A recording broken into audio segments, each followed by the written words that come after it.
Bismillahirrahmanirrahim. Alhamdulillah. Wassalatu wassalamu ala rasulillah Sayyidina Muhammad ibn Abdillah wa ala alihi wa sahbihi wa ala la hawla wa la quwata illa billah.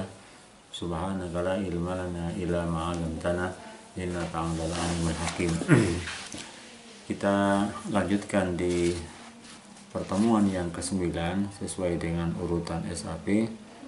Tema yang terkait dengan masail fikih hukum tata negara adalah terkait dengan kritik terhadap pemerintah, ya, kritik terhadap pemerintah atau penguasa, ya.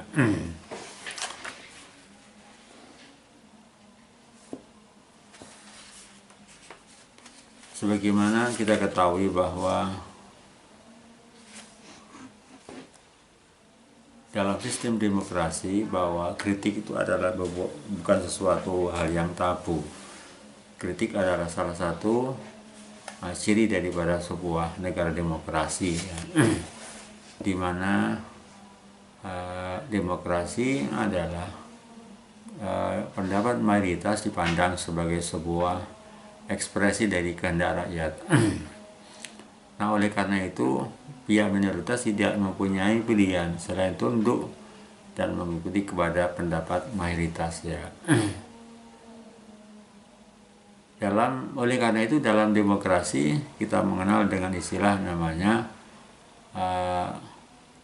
vox populi, ya, vox dei, ya, suara rakyat adalah suara Tuhan. Sementara itu di dalam Islam di permasalahannya tidak tergantung kepada pendapat mayoritas atau minoritas, ya, melainkan pada nas-nas syariat, ya. Sebab yang menjadi musyarri, ya, yang membuat legislasi, yang membuat aturan hukum, ya, hanyalah Tuhan, bukan umat. Dalam sistem demokrasi kita tahu bahwa rakyat berfungsi sebagai sumber hukum, ya. Semua produk hukum diambil atas persetujuan mayoritas rakyat, baik secara langsung, demokrasi yang langsung, maupun melalui wakil-wakil di parlemen atau Dewan Demokrasi Perwakilan. Inilah cacat terbesar dalam sistem demokrasi. Manusia dengan segala kelemahannya dipaksa untuk menetapkan hukum atas dirinya sendiri. Pemikiran manusia akan sangat dipengaruhi lingkungannya dan pengalaman pribadinya. Dalam kelembagaan Islam hanya dua badan yang penting, yaitu eksekutif dan yudikatif. Sebaliknya, perundangan legislatif tidak penting karena semua undang-undang sudah ditetapkan oleh Allah Ta'ala melalui konsep namanya syuro, ya. Pemilihan pemimpin ditentukan dengan sendiri oleh beberapa orang individu yang terpilih berdasarkan keilmuan, kepakaran, dan pengalaman yang mereka dikenal dengan ahlul hilli wal akti. Mereka lah yang menentukan calon-calon untuk mengesahkan pelantikan, mengadakan baiat akad dari rakyat, ya. Oleh karena itu, bagaimana sebenarnya legal standing, ya, ketika rakyat tidak puas, ya,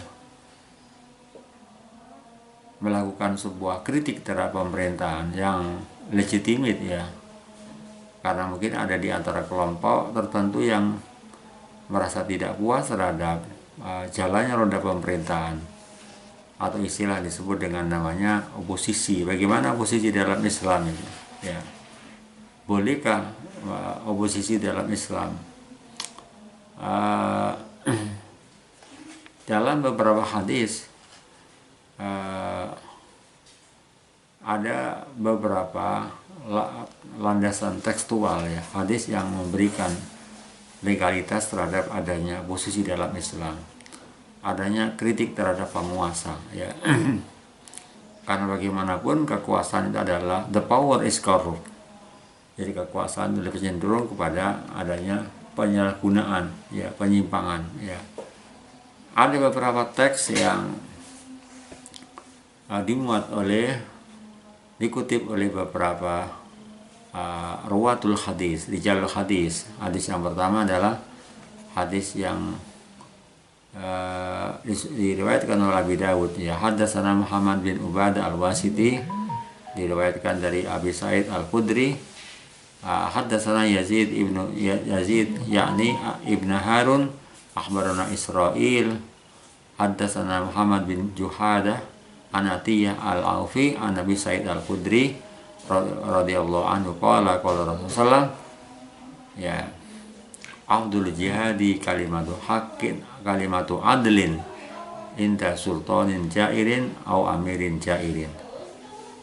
Diriwayatkan dari Abi Sa'id Al-Khudri, Nabi Muhammad SAW bersabda, sebaik-baiknya jihad adalah kalimatu haqqin, menyuarakan, kalimatu adlin, menyatakan kata-kata nasihat yang hak, yang benar, ya, yang adil, inda sultanin jairin, di hadapan penguasa yang lalim, ya, yang menyimpang dari kebenaran, au amirin jain, atau seorang presiden, kepala pimpinan yang menyimpang dari norma-norma yang norma yang benar. Hadis riwayat Abu Dawud. Ini adalah hadis yang pertama yang melandasi tentang bolehnya oposisi dalam Islam. Kenapa? Kalau kita perhatikan di dalam Al-Quran, ya, ada salah satu ayat mengatakan innallaha ya'muru bil adli wal ihsan wa ita'i dzil qurba wa yanha 'anil fahsya wal munkar. Dan ayat ini selalu dikumandangkan dalam setiap forum khutbah Jumat, ya, di mana seorang khatib di dalam memberikan pesan-pesan moral sebelum mengakhiri khutbah Jumat selalu diselipkan ayat innallaha ya'muru bil adli wal ihsan wa ita'i dzil qurba wa yanha 'anil fahsya'i wal munkar ya'idukum la'allakum tadhkarun wadhkurullaha adima yadhkurukum wasykur 'alaihi waladzikrullahi akbar. Ini artinya apa? Ada sebuah substansi yang sangat luar biasa yang diamanatkan oleh seorang imam, seorang khatib untuk selalu bersikap adil, ya. Karena adil adalah salah satu esensi daripada hukum, itu adalah keadilan. Ini adalah hadis yang pertama. Yang kedua, hadis yang bersumber dari Abi Sa'id juga, ya. An Abi Sa'id amma hadza faqad qada ma alaihi. Sami'tu Rasulullah sallallahu alaihi wasallam yaqul man ra'a minkum munkaran falyughayyirhu bi yadihi fa illam yastati' fa bi lisanihi wa lam yastati' fa bi qalbihi wa dzalika ataful iman. Riwayat Muslim, ya. Dari Abu Sa'id Al-Khudri berkata, saya mendengar, ya,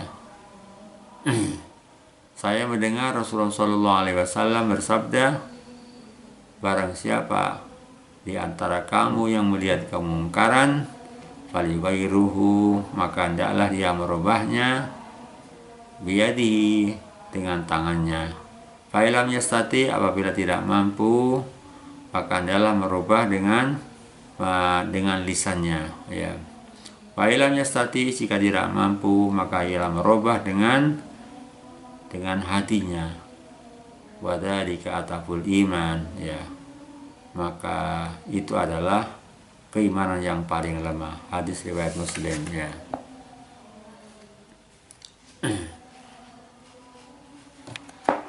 Ini adalah hadis yang kedua.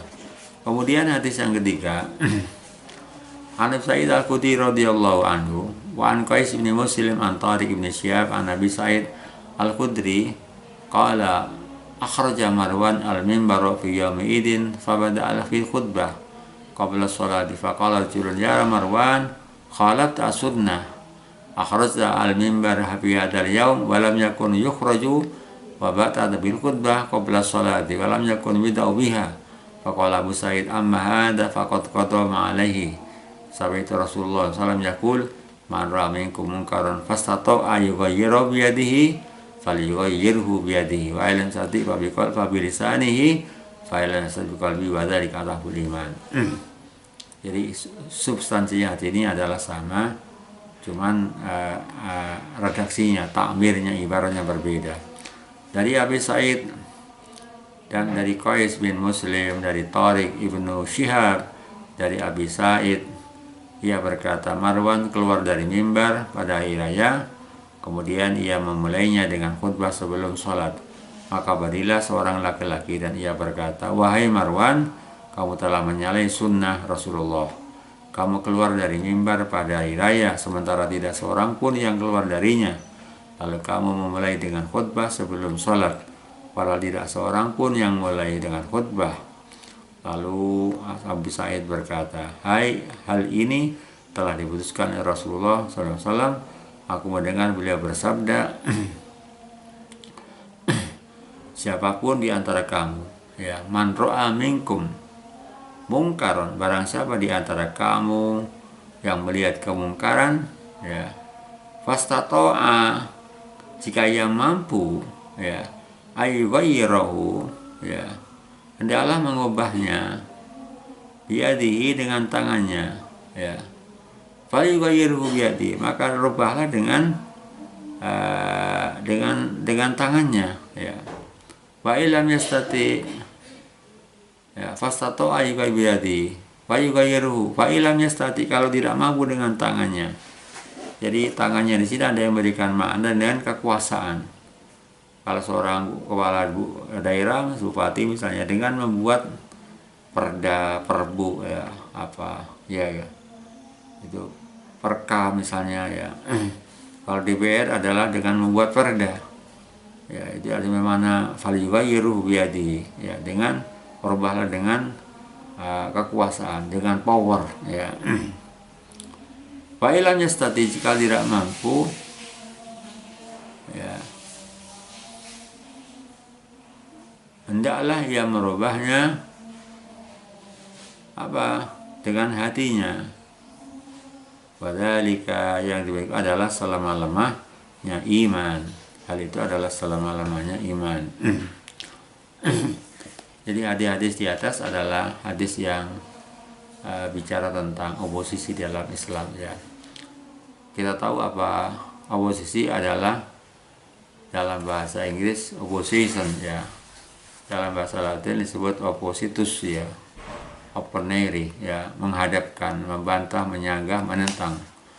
Menurut pakar hukum, ya, oposisi diartikan sebagai kubu partai yang mempunyai pendirian yang bertentangan dengan garis kebijakan kelompok yang menjalankan pemerintahan, ya. Sama dengan saat ini, ya, tidak ada partai oposisi karena semua partai hanya sudah berkoalisi dengan pemerintah. Hanya ada beberapa partai, ya, partai PKS dan partai Demokrat, ya, yang belum beroposisi, yang tidak berkoalisi, ya. Sehingga tidak terjadi check and balances, ya. Jadi oposisi bukanlah musuh, melainkan adalah sparring partner, dalam istilah tinju, ya, sparring partner dalam percaturan politik, ya. Jadi jadi posisi adalah sebuah kubu partai yang mempunyai pendirian bertentangan dengan garis kebijakan kelompok yang menjalankan pemerintahan. Jadi posisi itu bukan berarti negatif, ya, tapi oposisi adalah sebagai check and balances agar adanya penyeimbang di dalam menjalankan roda pemerintahan. Dalam demokrasi memang oposisi dianggap sesuatu yang sangat diperlukan. Tujuannya apa? Sehingga oposisi dalam parlemen melembaga secara resmi, sebab oposisi menjalankan sebuah fungsi yang sangat vital, yang penting, yaitu check and balances, ya, adanya keseimbangan, ya. Mengontrol pemerintahan yang didukung mayoritas, menguji kebijakan perintah, menunjukkan titik kelemahannya, mengajukan alternatif, ya, menjadikan solusi. Jadi agar pemerintahan betul-betul sesuai dengan aturan-aturan hukum, ya, maka perlu ada namanya kelompok oposisi, ya. Dalam bacaan politik Islam memang posisi al-mu'aradah, ya, al-mu'aradah, ya, ditinjau dari dua aspek, doktrin kultural dan institusional struktural, ya. Aspek doktrin kultural menekankan bahwa oposisi bukanlah sekedar hak asasi, melainkan juga suatu kewajiban syariah dan tanggung jawab moral. Seluruh nas teks atau Al-Quran ataupun hadis, ya, serta arahan para khulafaur rasyidin bahwa kepada konsekuensi logis mendorong umat Islam untuk selalu bersikap yang loyal, ya, dan konstruksi serta reformatif, ya. Karena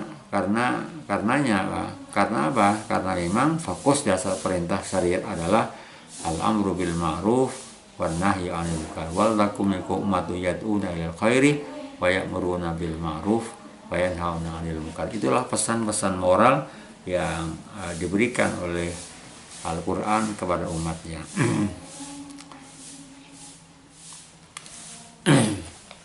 Di dalam surat Al-Maidah Allah menyebutkan, Allah berfirman, kanu la yatanahawna 'an munkarin fa'alu labisa ma kanu yaf'alu, ya. Mereka satu sama lain tidak saling melarang tindakan mungkar yang mereka perbuat, ya. Sesungguhnya amat buruklah apa yang selalu mereka perbuat. Jadi ketika orang berpuasa terlalu lama, itu kadang-kadang ya sudah melenceng, kadang-kadang bisa melenceng dari garis-garis yang sesuai dengan aturan, ya. Maka tadi sudah saya sampaikan bahwa kekuasaan itu adalah cenderung koruptif, ya. Ya.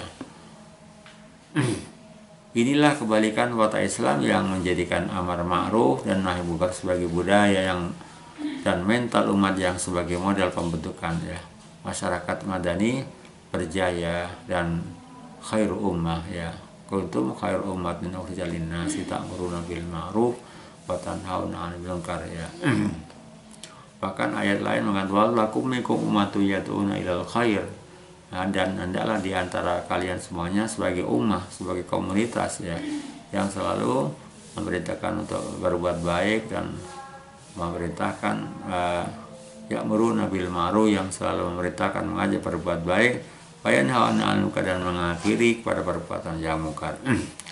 Karenanya Nabi SAW dalam berbagai hadisnya senantiasa mengingatkan umatnya untuk tidak mendiamkan apalagi melegitimasi kemungkaran.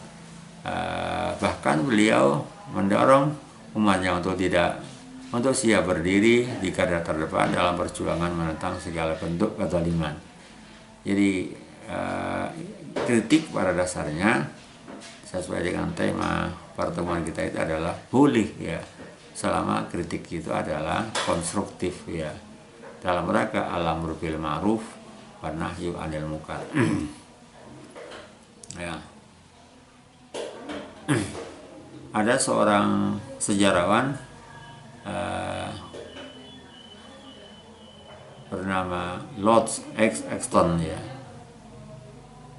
membuktikan bahwa manusia yang mempunyai kekuasaan cenderung menyalahgunakan kekuasaannya, dan manusia yang mempunyai kekuasaan tak terbatas pasti akan bersikap otoriter dan menyalahgunakannya. Oleh karenanya perlu dibatasi, yakni dengan kontrol hukum dan pembatasan kekuasaan yang disemangati oleh amar ma'ruf nahi munkar sesuai dengan prinsip dasar sharing of power dan check and balances. Nabi SAW memerintahkan secara serius untuk melakukan amar ma'ruf nahi munkar, dan atau Allah benar-benar akan kuasakan orang-orang yang jahat atas kalian, lalu orang-orang yang terbaik kalian berdoa, beristighosah, dan tidak akan dikabulkannya.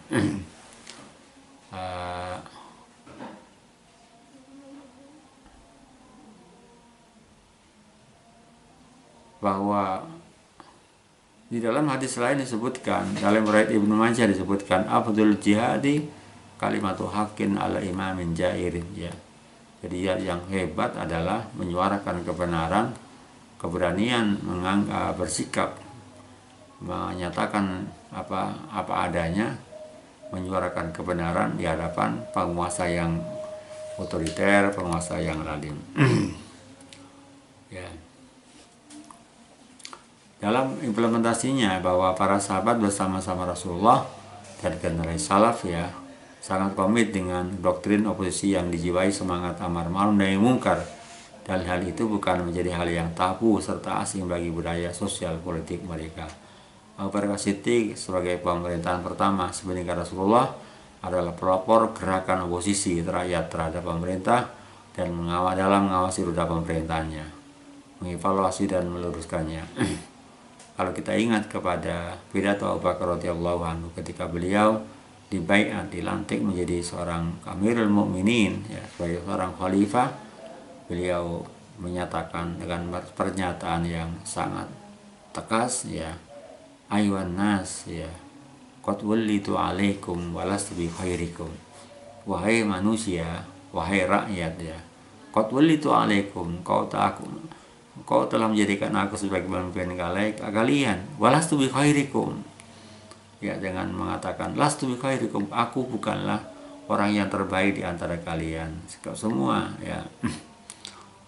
In ahsantu ahsantum, jadi kalau aku sebagai pemimpin, kebijakan-kebijakan yang kami buat, regulasi yang kami buat adalah baik, ya, in ahsantu ahsantum, maka Anda harus mendukung, bahwa berilah dukungan kepada kami kalau memang kebijakan-kebijakanku, pemerintahanku adalah betul-betul membawa kebaikan bagi semuanya. Wa in asatu, jika kami berbuat salah, artinya kebijakan-kebijakan yang kami lakukan adalah menyimpang dari aturan-aturan hukum, ya, dari pemerintahan yang benar, faqawwimuni, ya, maka luruskanlah, ya, jika aku berbuat salah, berbuat jelek, faqawwimuni, maka kalian luruskanlah, ya. Ini adalah sebuah pidato yang sangat konstruktif, ya, sangat bagus sekali untuk bagi seorang pemimpin, ya.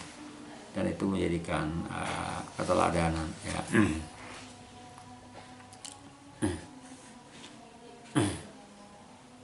Jadi apa yang dikatakan Abu Bakar di atas bukanlah sebuah retorika atau basa-basi politik, tapi benar-benar tadi berlatih secara konsekuen, ya.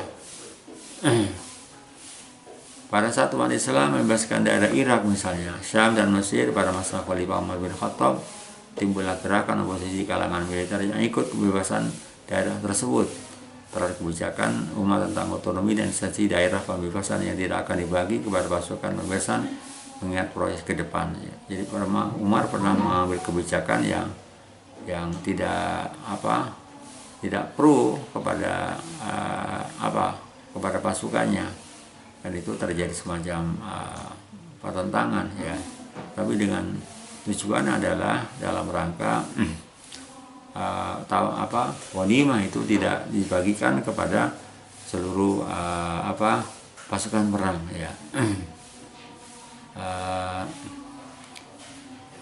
Tapi Umar mempunyai perspektif yang sangat visioner, ya, dalam rangka mengingat proyeksi ke depan, ya.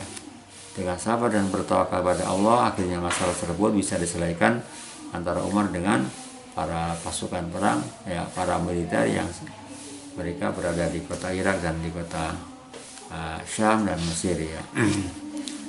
Begitu juga dengan Abu Bakar, ya.